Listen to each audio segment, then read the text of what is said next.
Iestājoties siltākam laikam, pieaug arī peldētāju un atpūtnieku vēlmes specializēšanās ūdenī.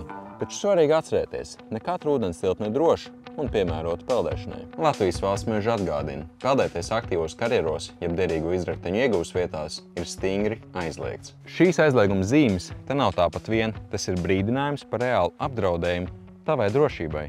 Es zinu, šis nav super aizraujošs temats, bet ieklausies. Viss šajā ūdenstiltnē izskatās mierīgi, bet patiesībā tas ir mānīgs klusums.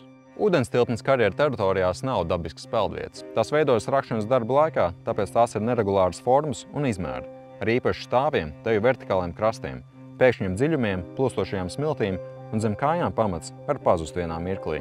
Īpaši bīstami ir karjeri, kuros joprojām notiek aktīvi izrakteņu ieguve. Tos parasti norobežo ar vārtiem, vaļņiem vai informatīvām zīmēm. Tā vietā, kā drošu variantu, izvēlēs kādu no Latvijas Valsts meža labiekārtotajām atpūtas vietām. Tās atradīs vietnē mammadaba.lv vai meklē citas peldvietas oficiālajā Latvijas peldvietu sarakstā. Atceries, tava drošība ir svarīgāka par atveldzēšanos. Pirms dodies ūdenī, izvērtē savas spējas un vienmēr esi piesardzīgs.